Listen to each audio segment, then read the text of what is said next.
When I had my children, we were in a two-bedroom small apartment overlooking a garage.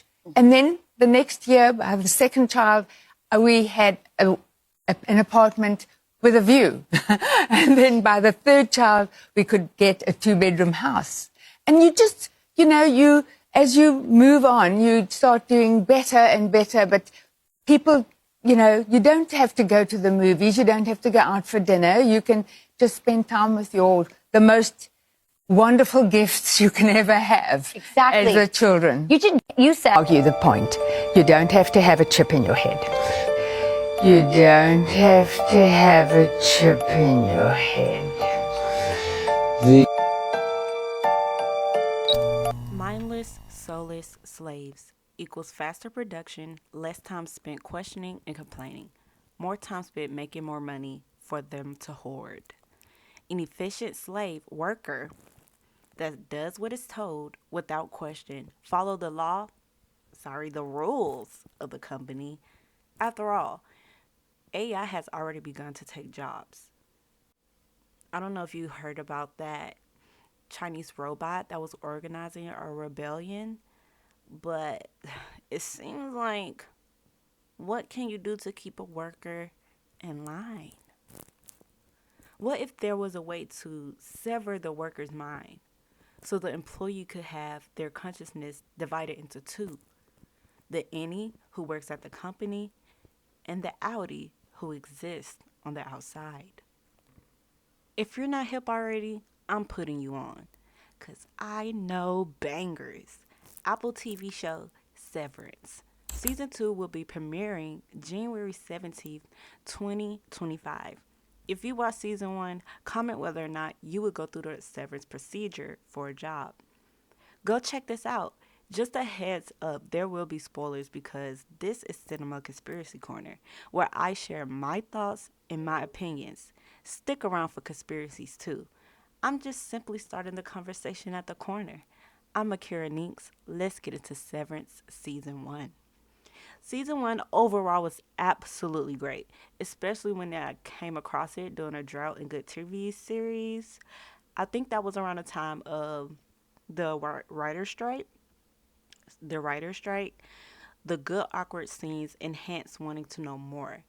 Each episode adds to the plot, and I don't think it was any filler. Something that stands out to me is Helly's innie being the absolute most rebellious. Helly being the Egan and wanting to technically destroy her own company is wild. Is that how Helly truly feels? I don't know. I hated when her outie was calling the company and the staff family. That we are family bullshit is so toxic. And how she put herself through the procedure and her innie is the number one rebel? Is that how you really feel, Helly? The Eagans have a $1 billion company. They have a huge company. Produce technology that exists inside the body. Company towns. And the Pips, that little bar or restaurant that's in town, which means they own more businesses. That sound like a few someones I know. How is life so protected at Lumen? Someone said that. I think it was Malchek. Correct me if I'm wrong. He was my favorite also, by the way. Also, Malchek and Charlotte and I guess the higher ups, the bosses, not being severed was easy to find out, in my opinion, but really good. That also makes me think more of the text they have that they would have in the office, and Irving would love to recite from it. It was like the Egans were their gods until Mark's brother-in-law book snuck its way to the office. We see Irving outie at home painting the same elevator over and over again. That little black gloop or gloop, the black paint, and how he had some Lumen documents in the chest, in his chest under his bed or something. And he pulled out this map and it had like Cure PE. And I'm like, wait a minute, PE, that's not Pennsylvania. What other states start with a P? So where is that? I need to see the whole map. I looked it up and it said they were still in the US. So where exactly are they on the map? So also we know that Mark wasn't the only coworker searching into Lumen.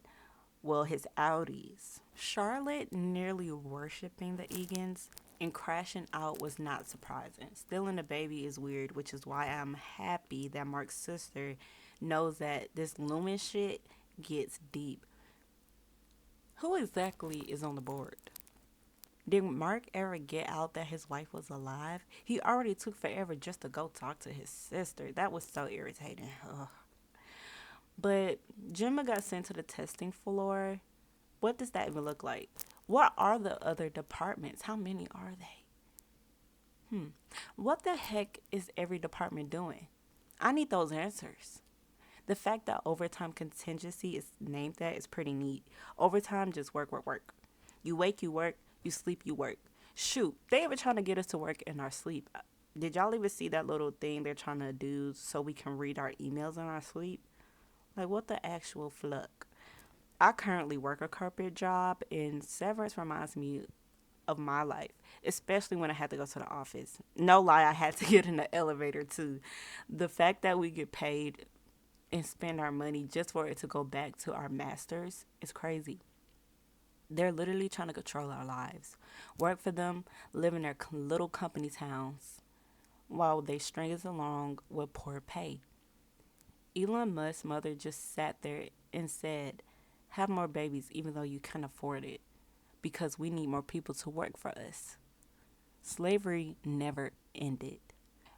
We are property to the company USA LLC, and the billionaires are on the board.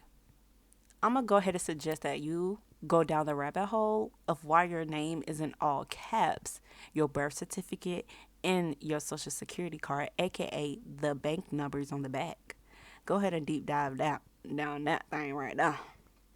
But hurry up, season 2. I'm excited and ready. Let me hear your thoughts on this series and your conspiracies. Join the chat so we can tune into season 2 together. Thank you if you stayed for my little silly rebelling. I just love watching TV and chatting about it because I'm like, am I the only one that's seeing this stuff? But I can't wait to hear what you all have to say. Chat later.